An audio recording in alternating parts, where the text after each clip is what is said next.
नमस्कार दोस्तों, आज के वीडियो लेक्चर के अंदर हम लोग चर्चा करने वाले हैं आपके one of the most important subject financial management को लेकर के। उम्मीद करता हूं आप सभी इत्मीनान से इस वीडियो लेक्चर के दरमियान मेरे साथ आखिरी तक बने रहेंगे। और हाँ, अगर आपको ये वीडियो हेल्पफुल लगता है, कंटेंट यूजफुल लगता है, तो इस वीडियो को लाइक करके अपने तमाम दोस्तों के साथ शेयर जरूर करेंगे। तो विदाउट वेस्टिंग द टाइम चलिए शुरू करते हैं। माय डियर फ्रेंड, जैसा कि आप सभी जानते हैं, रिसेंटली हम लोगों ने फाइनेंशियल मैनेजमेंट के अंदर आपके चैप्टर 3 को स्टार्ट किया था, जिसका टाइटल है कैपिटल बस्टिंग। और कैपिटल बस्टिंग से जुड़ा हुआ आज का हमारा ये तीसरा क्लास रहेगा। इससे पहले ऑलरेडी मैं अपने चैनल के ऊपर 2 क्लासेज अपलोड कर चुका हूं, जहां पर हम लोगों ने तमाम फंडामेंटल कॉन्सेप्ट्स को काफी डिटेल में, काफी गहराई में जाकर के अंडरस्टैंड कर लिया था। फाइनली आज की क्लास के अंदर हम थोड़ा आगे प्रोसीड करेंगे और जितने भी बचे हुए टॉपिक हैं उनको डिकोड करने की कोशिश करेंगे। अलोंग विद लास्ट में हम लोग देखेंगे एग्जैक्टली किस तरीके के न्यूमेरिकल उन तमाम फंडामेंटल टॉपिक्स का इस्तेमाल करके आपके फाइनल एग्जामिनेशन के अंदर पूछे जाते हैं। बहरहाल, अब ज्यादा बातें ना करते हुए बढ़ते हैं सेशन की तरफ और समझने की कोशिश करते हैं आज की क्लास के पहले टॉपिक को। तो आज की क्लास के अंदर हम जो टॉपिक डिस्कस करने वाले हैं वो रहेगा classification of the cash flow. देखिए, लास्ट क्लास के अंदर मैंने आपको बताया था सर 2 इंपॉर्टेंट टर्म रहेंगी। पहली इंपॉर्टेंट टर्म है जिसको आप लोग अकाउंटिंग प्रॉफिट के नाम से जानते हैं, और दूसरी इंपॉर्टेंट टर्म है जिसको आप लोग कैश फ्लो के नाम से जानते हैं। मैंने बताया कैश फ्लो अपने आप में एक डिफरेंट टर्मिनोलॉजी होता है as compare to the accounting profit. और अगर आप लोग बात फाइनेंशियल मैनेजमेंट और फाइनेंशियल मैनेजमेंट के अंदर कैपिटल बस्टिंग डिसीजन की करते हैं, तो कैपिटल बस्टिंग डिसीजन के अंदर हम लोग कैश फ्लो को कंसीडर करते हैं, ना कि अकाउंटिंग प्रॉफिट को कंसीडर करते हैं। लास्ट क्लास के अंदर हालांकि हम लोगों ने कैश फ्लो को कैसे कैलकुलेट किया जाता है इस मुद्दे पर भी चर्चा कर ली थी। अब हमें क्या समझना है sir, classification of cash flow किस तरीके से किया जाता है। माने जब भी आप लोग कैश फ्लो की बात करेंगे तो कैश फ्लो कितने तरीके के होते हैं, तो ध्यान दीजिएगा। क्लासिफिकेशन ऑफ कैश फ्लो के अंदर हमने टोटल, अगर आप कैटेगरी की बात करते हैं तो 4 कैटेगरी के अंदर कैटेगराइज किया है।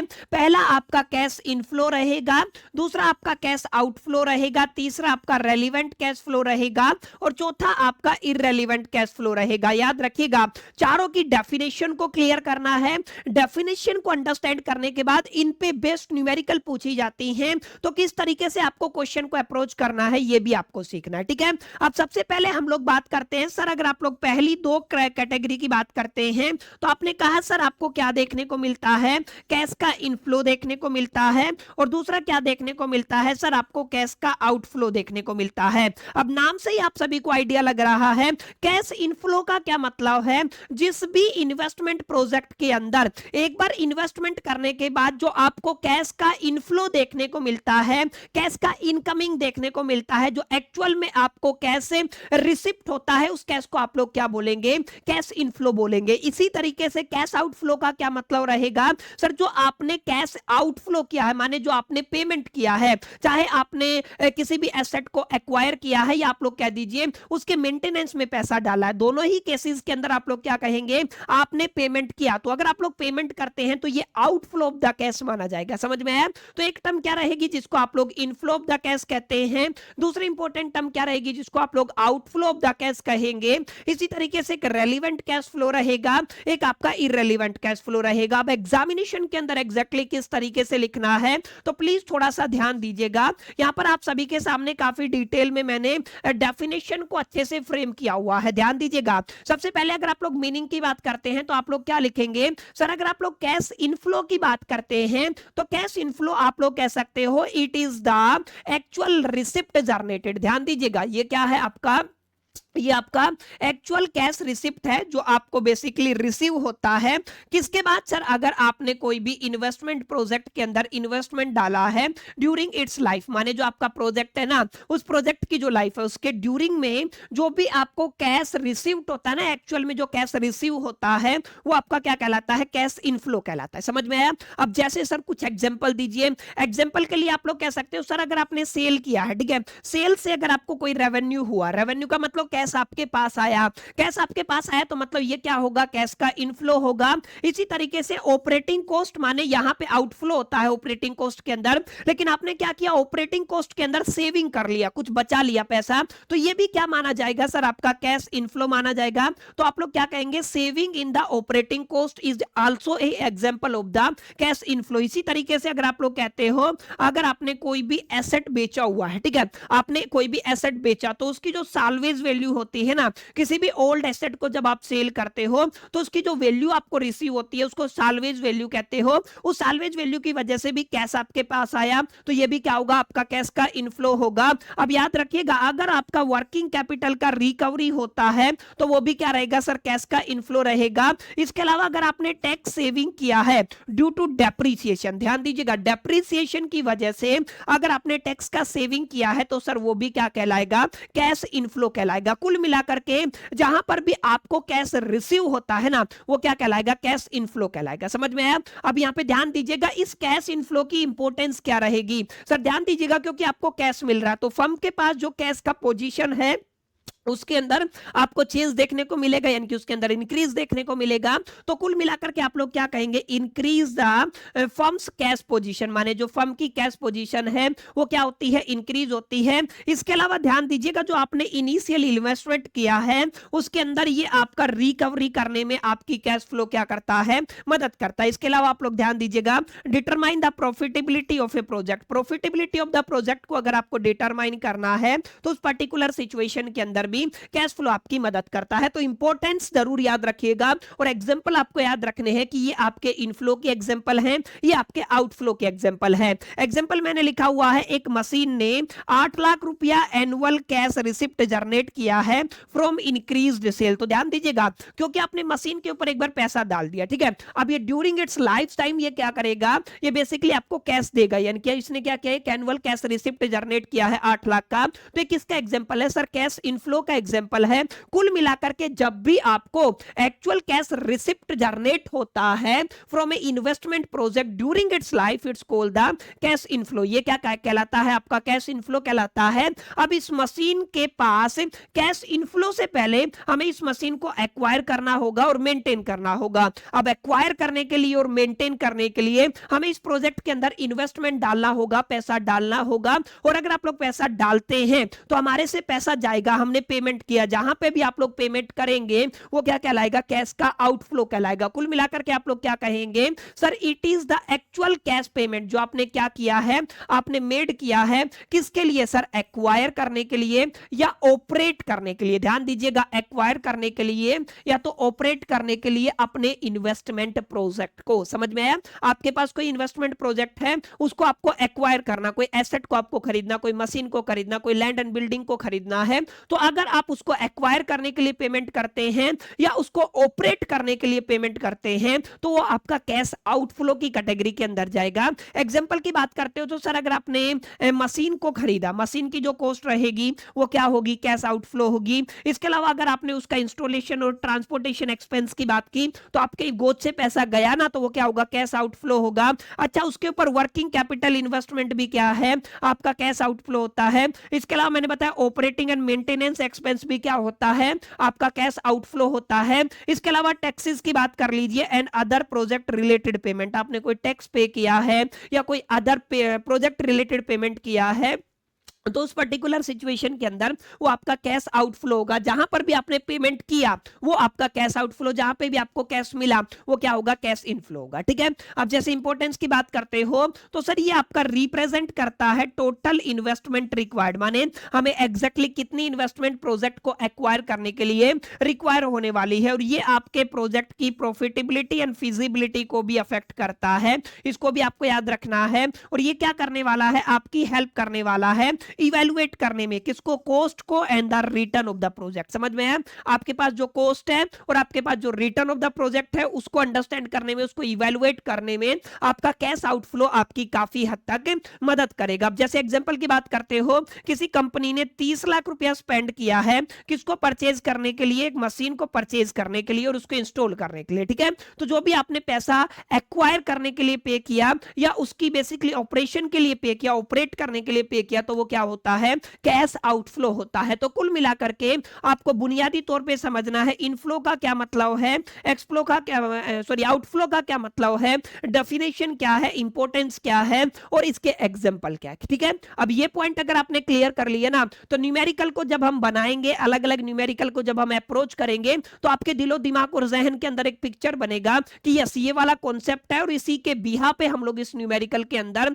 सॉल्यूशन ड्राइव करने वाले हैं। ठीक है, अब थोड़ा सा अगर आप लोग आगे चलेंगे तो अब हम किसकी बात करेंगे, हम बात करेंगे रेलिवेंट कैश फ्लो की। देखिए नाम से पता चल रहा है जो आपके प्रोजेक्ट के साथ रेलिवेंसी रखता है वो रेलिवेंट प्रोजेक्ट होता है। इररेलिवेंट का मतलब वो आपका उसके साथ रेलिवेंसी नहीं रखता, लेकिन ऐसा तो आप एग्जामिनेशन के अंदर नहीं लिख सकते हो। असल में एग्जामिनेशन के अंदर जब भी आप लोग डेफिनेशन लिखोगे तो आप लोग कहोगे sir relevant cash flow are those cash flow, ये आपके वो कैश फ्लो होते हैं जो अकर होते हैं बिकॉज ऑफ द प्रोजेक्ट। किसकी वजह से सर, प्रोजेक्ट की वजह से। कोई भी प्रोजेक्ट आपके पास है, ठीक है, उसकी वजह से अगर कोई भी बेसिकली कैश फ्लो जनरेट हुआ, ठीक है, कोई भी क्या हुआ, कैश फ्लो जनरेट हुआ, तो वो क्या कहलाएगा सर, वो आपका बेसिकली रेलिवेंट कैश फ्लो कहलाएगा। या फिर दूसरा क्या रहेगा, change depending on whether the project is accepted और रिजेक्टेड। और चेंज किसके ऊपर डिपेंड करेगा, आपने प्रोजेक्ट को एक्सेप्ट किया है या रिजेक्ट किया है, अभी और डिटेल में समझाऊंगा।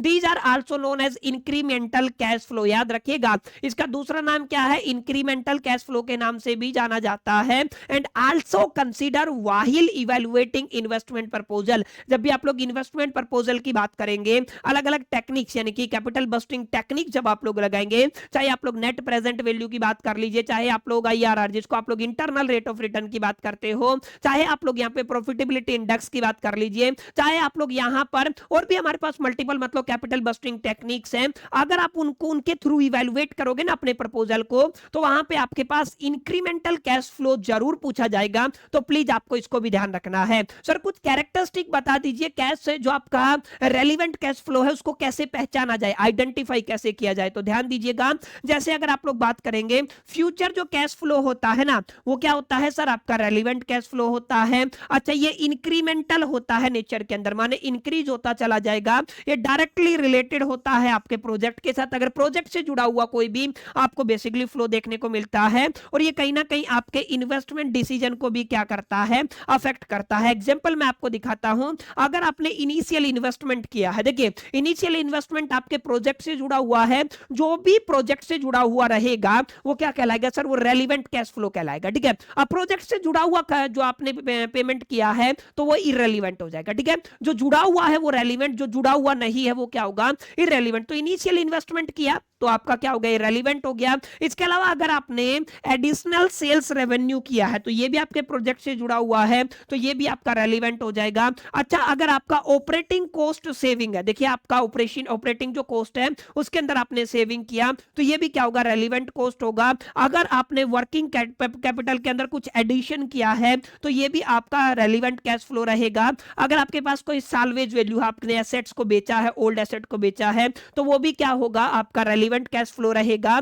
इसके अलावा अगर आपने वर्किंग कैपिटल को बेसिकली रिकवर किया है तो वो भी क्या होगा सर, आपका रेलिवेंट कैश फ्लो रहेगा। ठीक है, तो रेलिवेंट कैश फ्लो का डायरेक्ट ताल्लुकात किससे रहेगा, आपके इन्वेस्टमेंट प्रोजेक्ट से रहेगा। अगर उसके अंदर कुछ चेंज होगा तो किसकी वजह से होगा, प्रोजेक्ट के एक्सेप्ट और रिजेक्ट होने की वजह से होगा।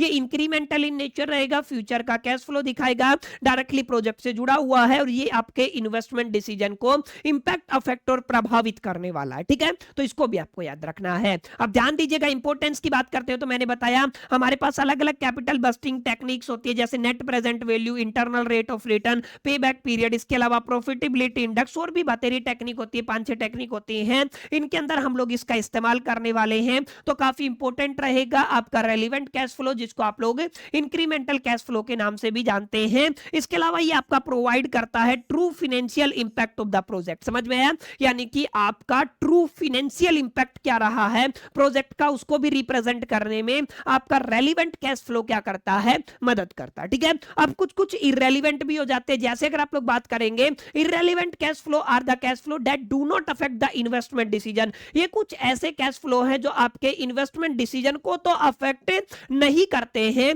Because they remain the same whether the project is accepted और रिजेक्टेड। अब ध्यान दीजिएगा, ये क्या रहेंगे सर, सेम रहेंगे, प्रोजेक्ट एक्सेप्ट हो रिजेक्ट हो इससे कोई फर्क नहीं पड़ने वाला। सर कुछ एग्जांपल दीजिए, एग्जांपल ध्यान दीजिएगा, जैसे अगर आपने आपकी कोई संक कॉस्ट है, संक कॉस्ट का मतलब क्या होता है, money already spend on the research, माने आपने 2 प्रोजेक्ट के ऊपर रिसर्च किया, ठीक है, अब रिसर्च के ऊपर आपने पैसा डाला, ठीक है, अब प्रोजेक्ट चाहे आप एक्सेप्ट करें चाहे रिजेक्ट करें, ये आपका इररेलेवेंट कॉस्ट के अंदर चला गया। अब आप इसको एक्सेप्ट करें तो भी ये खर्चा हो चुका है, अब इसको रिजेक्ट करेंगे तो भी ये खर्चा हो चुका है, इसलिए आप इसको क्या कहेंगे सर, प्रोजेक्ट से जुड़ा हुआ नहीं, दैट्स व्हाई इसको क्या बोला जाएगा, इररेलेवेंट कैश फ्लो कहा जाएगा। ठीक है, तो जो भी आप लोग संक कॉस्ट की बात करते हैं ना, एक्सेप्ट करो चाहे रिजेक्ट करो इसके ऊपर डिपेंड नहीं करता, इंडिपेंडेंट होता है इससे। संक कॉस्ट किसका एग्जांपल है सर, आपके इररेलेवेंट कैश फ्लो का एग्जांपल है। अगर आपने पास्ट में कोई एक्सपेंस कर दिया तो वो भी आपका इररेलेवेंट का एग्जांपल रहेगा।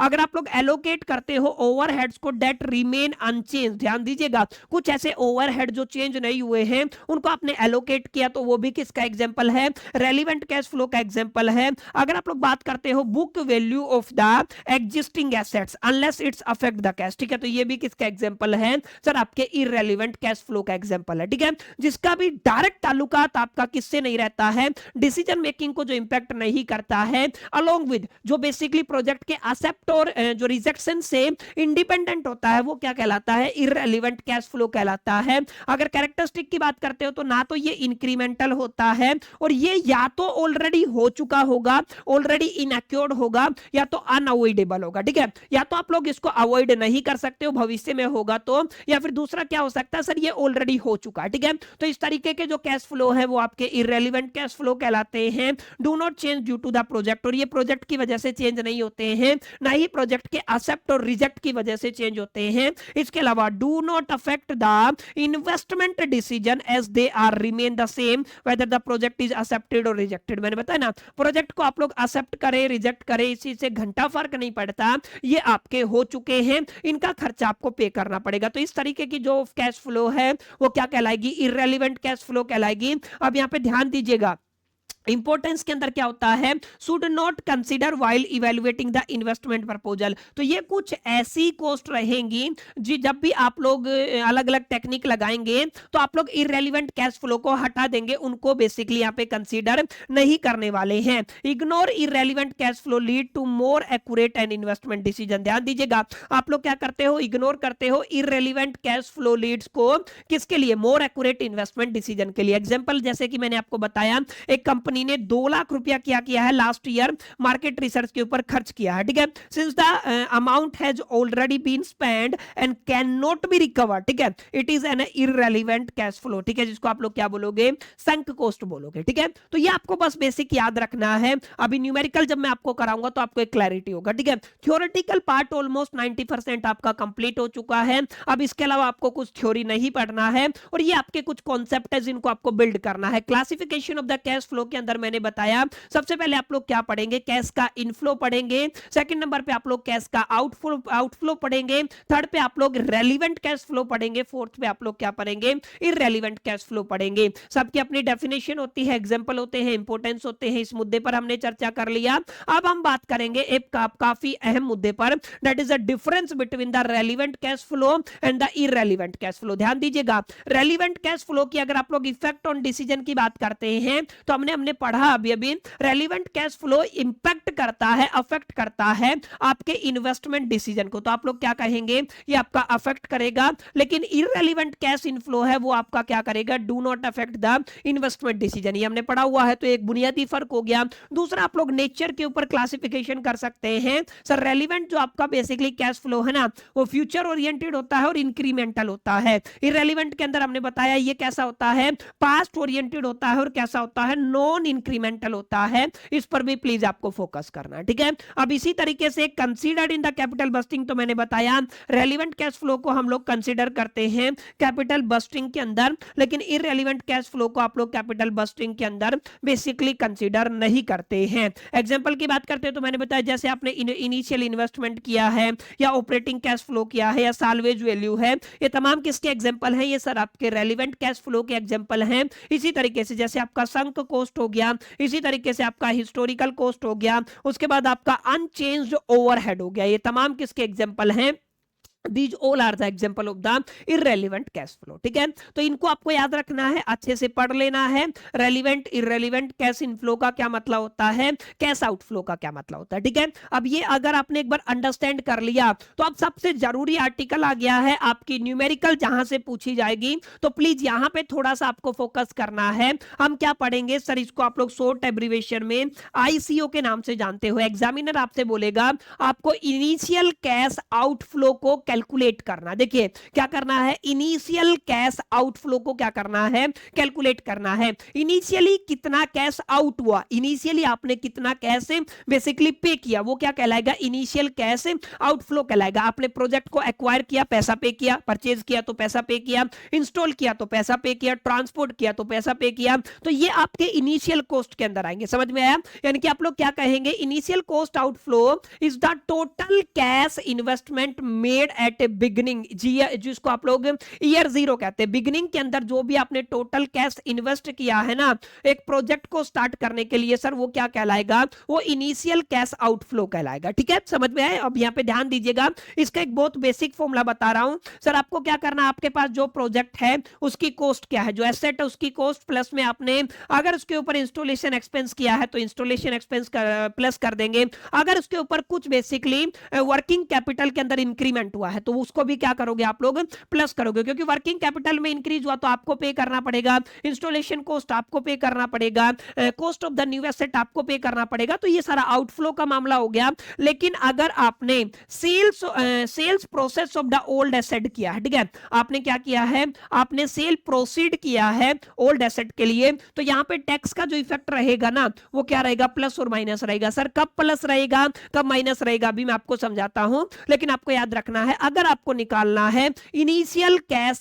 आउटफ्लो आईसीओ निकालना है तो एसेट का value, installation expense, increase in the working capital को प्लस करना है, माइनस करना है आपका cell proceed of the old asset को। तो मैं आपको बता रहा था जब भी आप लोगों को बेसिकली इनिशियल कैश आउटफ्लो को कैलकुलेट करना है तो आपको क्या करना है, कॉस्ट ऑफ न्यू एसेट को प्लस करना है, इंस्टॉलेशन एक्सपेंस को प्लस करना है, और जो आपका वर्किंग कैपिटल के अंदर इंक्रीज हुआ है ना उसको प्लस करना है, माइनस करना है sale process of the old asset, और प्लस और माइनस क्या रहेगा, टैक्स इफेक्ट रहेगा। अब यहां पे आपका एक टेक्निक रहेगा कि कब आपका टैक्स इफेक्ट प्लस होगा और कब आपका जो टैक्स इफेक्ट है वो माइनस होगा। तो ध्यान से देखिएगा, मैंने बताया सबसे पहले आपको क्या पढ़ना है, cost of the new asset पढ़ना है, माने आपने नए एसेट को खरीदने के लिए जो भी प्राइस पे किया है वो क्या कहलाएगा, cost of the new asset कहलाएगा। इसी तरीके से अगर आपको उसको इंस्टॉल करवाना है, इंस्टॉलेशन के लिए कोई एक्सपेंस पे किया है, चाहे वो आपका टेस्टिंग चार्ज हो, इंस्टॉलेशन चार्ज हो या उसका किराया हो, वो सारी चीजें क्या होंगी, प्लस होंगी। इसी तरीके से अगर आपका वर्किंग कैपिटल के अंदर कुछ इंक्रीज हुआ है, ठीक है, तो यानी कि आप लोग जैसे आपने कोई एडिशनल इन्वेंट्री मंगवाया है, कुछ रिसीवेबल है या कोई भी कैश है, यानी कि एडिशनल वर्किंग कैपिटल के अंदर इंक्रीज हुआ है तो वो भी आपको क्या करना है, प्लस करना है। अब अगर आप लोग बात करते हैं sale processed of the old asset का मतलब क्या है, आपने अपने पुराने एसेट को बेचा, उससे जो अमाउंट रिसीव हुआ है ना वो क्या होगा, sale process of the old asset, ठीक है ना, यानी कि आपने जो बेसिकली अपने ओल्ड एसेट को बेचा उसकी जो वैल्यू है उसी को आप लोग क्या बोलोगे, sale processed of the old asset बोलोगे। अब ध्यान दीजिएगा, टैक्स इफेक्ट का मतलब क्या होता है, टैक्स पेड और a tax saved on the sale of the old asset. ध्यान दीजिएगा, जब भी आप लोग ओल्ड एसेट को बेचते हैं, सेल करते हैं, तो आप लोग बेसिकली टैक्स को बचा भी सकते हैं और टैक्स को पे भी कर सकते हैं। अगर आपने टैक्स पे किया लिया तो नेगेटिव होगा, अगर आपने टैक्स बचा लिया तो क्या होगा, पॉजिटिव होगा। ध्यान दीजिएगा, if the sale of the old asset result in the loss, अगर आपका सेल आपने किया है, पुराना एसेट बेचा है और उसका रिजल्ट क्या रहा है, आपका लॉस रहा है, टैक्स इफेक्ट क्या होगा, नेगेटिव होगा। समझ में आया? अगर आपने ओल्ड एसेट को बेचा जिसकी वजह से लॉस हो गया तो आपका बेसिकली टैक्स इफेक्ट कैसा होगा, नेगेटिव होगा। और अगर आपने बेसिकली अपने एसेट को बेचा और गेन हो गया है तो टैक्स इफेक्ट कैसा होगा सर, आपका पॉजिटिव होगा। समझ में आया?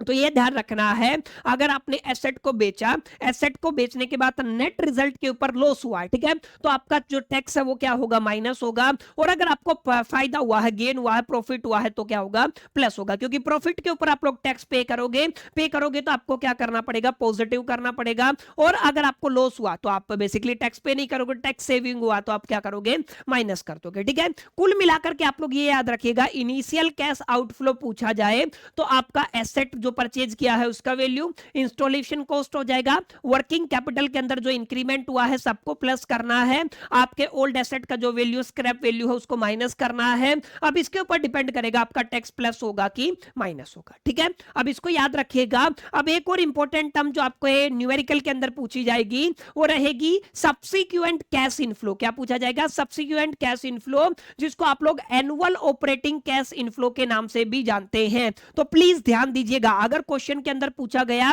सब्सिक्वेंट कैश इनफ्लो निकालना है तो भी इसका मतलब सेम रहेगा, और अगर आपसे पूछा गया एनुअल ऑपरेटिंग कैश इनफ्लो तो इसका मतलब भी क्या रहेगा, सेम रहेगा। अब इसकी डेफिनेशन क्या होती है, इसका मतलब होता है जो भी आपका एनुअल कैश जनरेट हुआ है, इनफ्लो का मतलब जनरेट हुआ है from the project during its operating life, उसको आप लोग क्या कहोगे, सब्सिक्वेंट कैश इनफ्लो। समझ में आया? आपने किसी भी प्रोजेक्ट के ऊपर पैसा लगाया, ठीक है, पैसा लगाने के बाद उसने अपनी लाइफ टाइम में जो भी बेसिकली कैश जनरेट किया है, एनुअल कैश जनरेट किया है, वो क्या कहलाएगा, सब्सिक्वेंट कैश इनफ्लो कहलाएगा। ठीक है, अब इसका फॉर्मूला क्या होता है, ध्यान रखिएगा। अगर आप लोगों को एनुअल कैश इनफ्लो निकालना है, फॉर्मूला अगर आप लोग निकालना चाहते हैं तो दो तरीके से फॉर्मूला रहेगा। अगर आप लोग अकाउंटिंग प्रॉफिट को यूज करके निकालते हैं या फिर अगर आप लोग अकाउंटिंग प्रॉफिट को यूज करके नहीं निकालते हैं तो ध्यान दीजिएगा, अकाउंटिंग प्रॉफिट के अंदर यानी कि जिसको आप लोग कहते हैं प्रॉफिट आफ्टर द टैक्स आता है, जिसको आप लोग अकाउंटिंग प्रॉफिट कहते हैं, इसके अंदर आपको डेप्रिसिएशन को प्लस कर देना। ठीक है, क्या कर देना, डेप्रिसिएशन को प्लस कर देना है, तो आपको एनुअल कैश इनफ्लो निकल आएगा। ठीक है, अब एनुअल कैश फ्लो का मतलब भी यही रहेगा, एनुअल ऑपरेटिंग कैश इनफ्लो, और एनुअल कैश फ्लो का मतलब होगा सब्सिक्वेंट कैश इनफ्लो, कंफ्यूज नहीं होना। ठीक है, अब दूसरा फॉर्मूला क्या कहता है सर, आपके पास सेल्स है, सेल्स के अंदर से ऑपरेटिंग कॉस्ट माइनस कर दीजिए, उसके माइनस डेप्रिसिएशन कर दीजिए और टैक्स को माइनस कर दीजिए, तो आपको क्या मिल जाएगा, प्रॉफिट आफ्टर द टैक्स मिल जाएगा, प्लस में आपको क्या करना है, डेप्रिसिएशन करना है। ठीक है, तो ये बेसिक सा फॉर्मूला, इसको आपको इंप्लीमेंट करना है। Since depreciation is a non cash expense, हमने पढ़ा हुआ है डेप्रिसिएशन क्या है, नॉन कैश एक्सपेंस है, तो हम लोग इसको वापस से क्या करते हैं सर, ऐड बैक करते हैं। समझ में आया? तो ये काफी इंपॉर्टेंट टर्म रहेगा, एनुअल कैश फ्लो पूछ ले, एनुअल ऑपरेटिंग कैश इनफ्लो पूछ ले, या फिर सब्सिक्वेंट कैश इनफ्लो पूछ ले, तो फॉर्मूला रहेगा profit after the tax plus में डेप्रिसिएशन, या फिर sales minus operating cost minus depreciation minus tax, plus में क्या आ जाएगा, फिर से डेप्रिसिएशन। ठीक है, तो ये काफी बेसिक फॉर्मूला है। इसके अलावा आपका रहेगा टीसीआई, जिसको आप लोग कहते हो टर्मिनल कैश इनफ्लो। क्या कहोगे, टर्मिनल कैश इनफ्लो, ये भी पूछा जाता है। तो टर्मिनल कैश इनफ्लो का मतलब होता है, टर्मिनल का मतलब एट द एंड, माने आपको जो भी कैश रिसीव हुआ है at the end of the project life, at the end of the project life, तो वो क्या होगा, टर्मिनल कैश इनफ्लो रहेगा। ठीक है, at the end of the project life. अब जैसे अगर आप लोग बात करते हो, आप एसेट को बेच देते हो, ओल्ड एसेट को बेचा तो आपको एक साल्वेज वैल्यू मिलेगा, तो आप क्या करोगे, salvage value of the asset को प्लस करोगे, प्लस में अगर आपकी वर्किंग कैपिटल का कुछ रिकवरी हुआ, वर्किंग कैपिटल का कुछ रिकवरी हुआ है तो प्लस होगा, और आप क्या करोगे, टैक्स इफेक्ट को या तो प्लस करोगे या तो माइनस करोगे, वो आपका अगेन रहेगा प्रॉफिट और लॉस के ऊपर। तो आप लोग क्या कह सकते हो सर, आपका एक क्या रहेगा, साल्वेज वैल्यू, माने आपने पुराने एसेट को बेचा, उसकी वजह से जो अमाउंट रिसीव हुआ उसको साल्वेज वैल्यू कहते हैं। Recovery of the working capital के अंदर क्या होगा sir, working capital invested initially is recovered at the end of the project. ठीक है, तो क्या होगा, वो आपका बेसिकली प्लस होगा। टैक्स इफेक्ट की अगर आप लोग बात करते हो, या तो टैक्स आपका पेबल रहेगा या तो टैक्स का सेविंग होगा ड्यू टू द प्रॉफिट और loss on the sales of the asset में। ये मैंने आपको बताया था, अगर आपकी प्रॉफिट होता है सेल्स के ऊपर तो आप लोगों का टैक्स क्या रहेगा, माइनस रहेगा, और अगर आपको लॉस होता है तो क्या रहेगा, प्लस रहेगा। ये थोड़ा सा ध्यान रखिएगा, प्लस कैश इनफ्लो रहेगा और माइनस कैश आउटफ्लो रहेगा, ठीक है, क्लियर। तो ये फॉर्मूला आपको याद रखना है।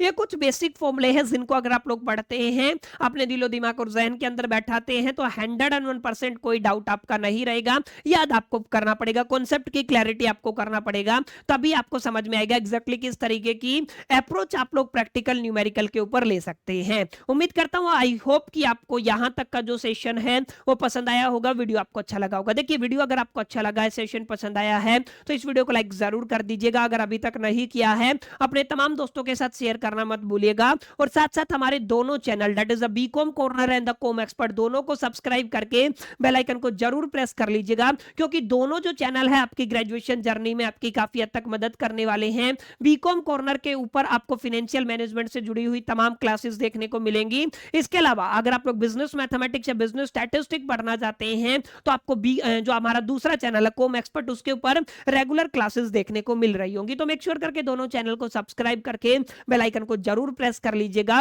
ताकि तमाम जो इंपॉर्टेंट वीडियोज और क्लासेस है उनका नोटिफिकेशन आपको समय रहते मिल सके, और आप अपनी प्रिपरेशन को वीडियोज की हेल्प से नेक्स्ट लेवल के ऊपर लेके जा सके। बहरहाल अब थोड़ा आगे बढ़ते हैं, मैं आप सभी के लिए एक शानदार सा न्यूमेरिकल लेके आया हूं। अब की बार मैंने क्या किया है, न्यूमेरिकल के साथ आंसर को भी अटैच किया है, ताकि आपको यह समझ में आए कि प्रेजेंटेशन कैसे करना होता है। पिछली बार मैंने जब फाइनेंशियल मैनेजमेंट पूरा कराया तो मैंने सॉल्यूशन करके छोड़ दिया। काफी बच्चों को यह दिक्कत आता है कि सर हमें प्रेजेंटेशन में दिक्कत होती है, क्या लिखना है क्या नहीं लिखना। पहले 3-4 क्वेश्चन के अंदर ये पता चल जाए ना, तो उसके बाद तो हम लोग प्रेजेंटेशन कर देंगे। तो पहले क्वेश्चन को आज हम सोल्व करेंगे, ताकि आपको एक क्लैरिटी हो सके क्या पूछा गया है, क्या अप्रोच लेना है, क्या प्रेजेंटेशन करना है, कैसे सॉल्यूशन करना, ठीक है। पहला क्वेश्चन क्या, पहला क्वेश्चन है illustration number 3.1 following annual information is available in respect of the machine. Sir आपने सेल किया है, कितने का सेल किया है, सर आपने 1 लाख रुपए का सेल किया, ठीक है। सेल कितना है, 1 लाख रुपए का है।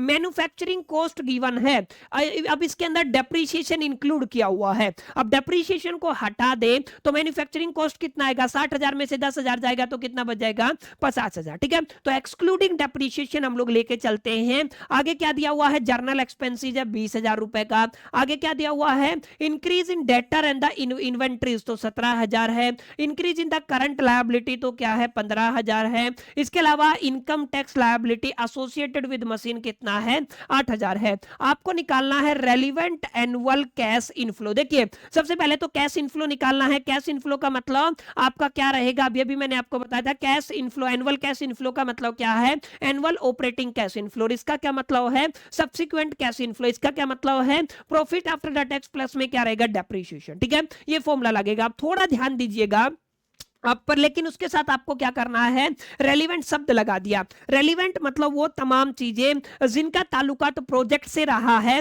जो इंक्रीमेंटल इन नेचर होते हैं, फ्यूचर ओरिएंटेड होते हैं, वो आपको लेके चलने हैं। इररेलेवेंट कॉस्ट को आपको एक बार यहां से हटा देना है। तो अगर आप लोग ध्यान से देखेंगे तो हमारा सर एनुअल सेल तो हमारे पास है, हमारे पास क्या है, एनुअल सेल है। कितना दिया हुआ है, 1 लाख रुपए दिया हुआ है। अब आपने फॉर्मूला क्या पढ़ा, सर अगर हमें एनुअल कैश फ्लो निकालना है, तो अभी अभी हमने पढ़ा ना, क्या निकालना है, हमें क्या निकालना है, एनुअल कैश फ्लो निकालना है। उसके लिए आप लोग क्या कहेंगे, प्रॉफिट आफ्टर द टैक्स लेके चलेंगे और प्लस में उसको डेप को ऐड कर देंगे, डेप्रीशिएशन को ऐड कर देंगे, ठीक है। अब ये प्रॉफिट आफ्टर द टैक्स कैसे निकलेगा, अभी तो समझाया था। सेल्स के अंदर से आपको क्या करना पड़ेगा, सेल्स के अंदर से आपको ऑपरेटिंग कॉस्ट माइनस करना पड़ेगा, डेप्रीशिएशन माइनस करना पड़ेगा और टैक्स माइनस करना पड़ेगा। समझ में आया, सेल्स के अंदर से ऑपरेटिंग कॉस्ट माइनस होगा, डेप्रीशिएशन माइनस होगा और टैक्स माइनस होगा। तो यहाँ पे देखो ऑपरेटिंग कॉस्ट कितना है, अब मेरे को जितना भी कैश आउटफ्लो हुआ है ना वो माइनस कर देना। सेल्स के अंदर से जितना भी कैश आउटफ्लो हुआ है, सबसे पहले आपने मशीन खरीदा,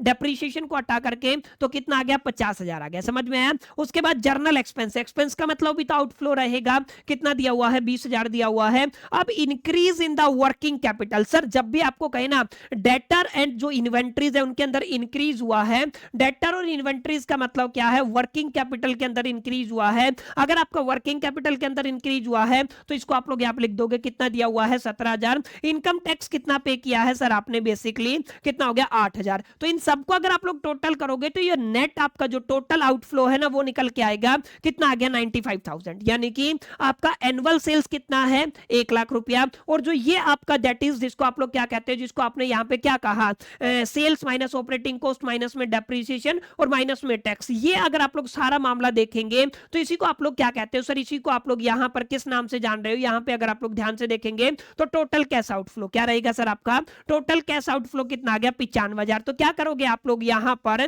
आपकी सेल्स के अंदर से इस आउटफ्लो को माइनस कर दोगे तो आपको क्या मिल जाएगा सर, आपको यहाँ पे टोटल सेल्स के अंदर से आउटफ्लो को माइनस करोगे तो 1 लाख के अंदर से अगर आप लोग यहाँ पे 95,000 को माइनस करते हो तो सर आपको कितना मिलता है 15,000 मिलता है। ठीक है, अब इस 15,000 के अंदर अगर आपको एनुअल कैश इनफ्लो निकालना है तो डेप्रीशिएशन को दोबारा से ऐड करना पड़ेगा। क्या करना पड़ेगा, डेप को दोबारा से ऐड करना पड़ेगा। डेप्रीशिएशन 10,000 था तो आप लोग क्या करोगे माय डियर फ्रेंड्स, यहाँ पे डेप्रीशिएशन को ऐड कर दोगे। तो यहाँ पे ध्यान दीजिएगा, ऐड क्या करना है, decrease in the working capital, यानी कि आपको क्या करना है, जो भी आपका डिक्रीज हुआ है वर्किंग कैपिटल के अंदर, सर वर्किंग कैपिटल के अंदर कितना डिक्रीज हुआ है। अच्छा, ये काफी इंपॉर्टेंट बात है, थोड़ा सा यहाँ पे कंफ्यूजन है हमारा। बेसिकली अगर आप लोग बात करेंगे तो ये आपका 95,000 बना है तो यहाँ पे आपका 5,000 बच जाएगा। ठीक है, अब ध्यान दीजिएगा, अगर आप लोग बात करते हैं वर्किंग कैपिटल की और इसके अंदर जो करंट लायबिलिटी इंक्रीज हुआ, क्या हुआ है, करंट लायबिलिटी इंक्रीज हुआ, वो कितना है 15,000। तो आप लोग क्या करेंगे, करंट लायबिलिटी 15,000 हो गया और 1 लाख में से 95,000 जाएगा तो 5,000, टोटल कितना हो जाएगा 20,000। समझ में आया। अब यहाँ पे ध्यान दीजिएगा, थोड़ा सा कंफ्यूजन आपको यहाँ पे हो सकता है। फॉर्मूला क्या कहता है, सेल्स के अंदर से ऑपरेटिंग कॉस्ट को माइनस करना है, डेप्रिसिएशन को माइनस करना है और टैक्स को माइनस करना। ठीक है, तो यहाँ पे जितने भी आपके जो आपका आउटफ्लो ऑफ द कैश था मैंने निकाला 95,000 आ गया। तो आप लोग क्या करोगे, 1 लाख के अंदर कितना ऐड कर दोगे, फिर 1 लाख में से 95,000 माइनस कर दोगे तो 15 कितना बचेगा 5,000। और आपको दोबारा से ऐड क्या करना है, decrease in the working capital. Working capital कितना था, किधर गया, वर्किंग कैपिटल आपका था जिसको आप लोग इंक्रीज इन करंट लायबिलिटी कहते हैं 15,000, तो 15 प्लस 5 कितना हो जाएगा 20,000। समझ में आया। तो ये आपको थोड़ा सा ध्यान में रखना है। अब यहाँ पे देखिए, जब भी आप लोगों को क्या करना है, एनुअल कैश इनफ्लो को कैलकुलेट करना है तो सेल्स के अंदर से आपको क्या करना है, कैश आउटफ्लो को माइनस करना है और जो भी आपका डिक्रीज इन वर्किंग कैपिटल आया है उसको ऐड करना है, या तो इंक्रीज इन करंट लायबिलिटी आया है उसको क्या करना, प्लस करना। तो आपको क्या मिल जाएगा, आपको नेट एनुअल कैश इनफ्लो मिल जाएगा। यानी कि अगर आपको एनुअल कैश इनफ्लो कैलकुलेट करना है, सेल्स के अंदर से कैश आउटफ्लो को माइनस करो और डिक्रीज इन वर्किंग कैपिटल को प्लस कर दो। समझ में आया, डिक्रीज इन वर्किंग कैपिटल को क्या कर देंगे, प्लस कर देंगे तो बेसिक हो जाएगा। ठीक है, अब बात करते हैं रेलिवेंट और इररेलिवेंट की। तो रेलिवेंट का जैसे आपका एनुअल सेल्स है, सेल्स माने आपके प्रोजेक्ट से जुड़ा हुआ है। डिक्रीज इन वर्किंग कैपिटल ये भी क्या है, आपका रेलिवेंट बेसिकली कॉस्ट रहेगा।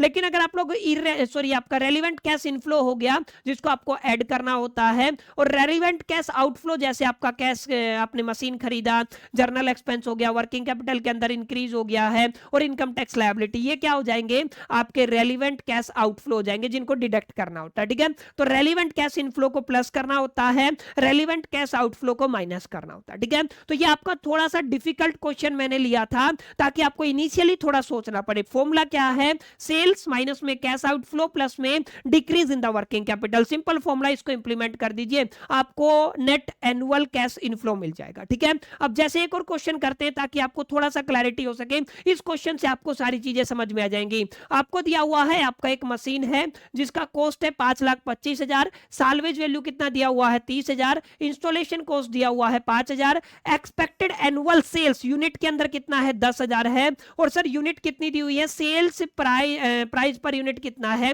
40 है। ठीक है, अब यहाँ पे अगर आप लोग देखेंगे वेरिएबल कॉस्ट पर यूनिट कितना है 16,000 है, टैक्स रेट कितना है 30% है, लाइफ कितना है 5 ईयर है। आपको क्या करना है, आपको शुरू में क्या निकालना है, आपका इनिशियल जो कैश आउटफ्लो हुआ है, सब्सिक्वेंट एनुअल और उसके बाद टर्मिनल कैश फ्लो निकालना। ठीक है, तीनों चीजें हमने सीखी हुई है, अब थोड़ा ध्यान दीजिएगा। ठीक है, अगर आप लोग बात करते हो इनिशियल कैश आउटफ्लो की, तो इनिशियली आपने कितना पैसा पे किया, मशीन का जो कॉस्ट है वो कितना है 5,25,000, प्लस में आपने इंस्टॉलेशन कॉस्ट कितना दे दिया 5,000, तो 5,30,000 हो गया। तो यही तो इनिशियली आपने पे किया, इसके अलावा तो नहीं पे किया। तो अगर आप लोग बात करते हो इनिशियल कैश आउटफ्लो की, तो आपका कितना हो जाएगा सर 5,30,000 हो जाएगा। ठीक है, तो ये आपका पहला पार्ट सोल्व हो गया। कैसे किया ध्यान से समझे।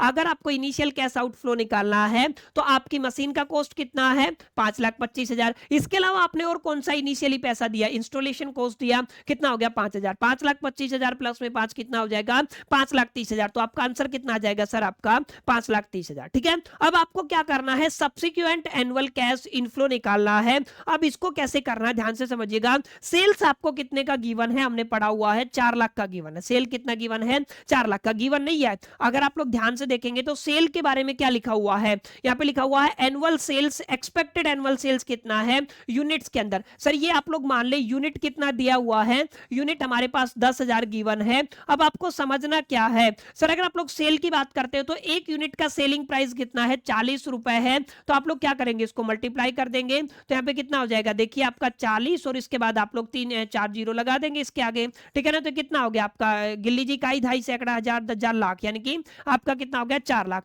तो ये क्या आ गया सर आपका सेल्स आ गया, ये क्या आ गया आपका सेल्स आ गया। इसी तरीके से वेरिएबल कॉस्ट की अगर आप लोग बात करते हो तो एक बेसिकली कितनी यूनिट है सर, हमारे पास 10,000 यूनिट है।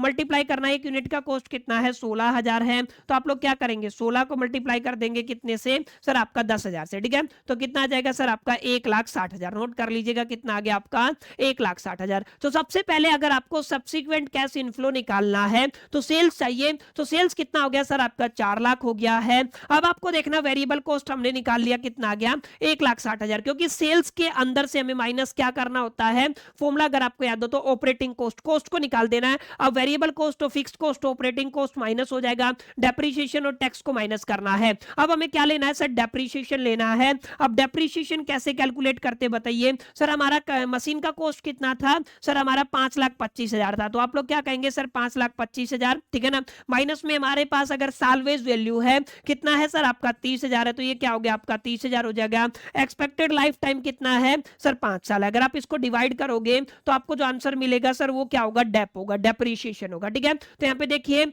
आपने क्या किया, कॉस्ट प्लस में, अच्छा इंस्टॉलेशन भी हुआ है, ध्यान दीजिएगा आपने क्या किया है, इंस्टॉलेशन भी किया है। तो इंस्टॉलेशन कितना था सर 5,000 का था इंस्टॉलेशन 5,000 का, तो 5,000 इसको प्लस कर देंगे। ठीक है, तो अब क्या करना है, इसको सोल्व करेंगे तो आपका कितना आ जाएगा सर, ये आपका 1 लाख आ जाएगा। कितना आ जाएगा 1 लाख, क्योंकि 5,25,000 में 5 लाख ऐड करेंगे, 5,30,000, 30,000 माइनस करेंगे, 1 लाख बच गया। ठीक है ना, सॉरी 5 लाख बच गया, 5 को डिवाइड करेंगे 5 से तो 1 लाख आ जाएगा। ठीक है, समझ में आया, तो समझ में ये कैसे किया मैंने, ये आपका 5,25,000 प्लस में 5,30,000 और 30,000 माइनस कर देंगे तो कितना आ गया सर आपका 5 लाख आ गया है।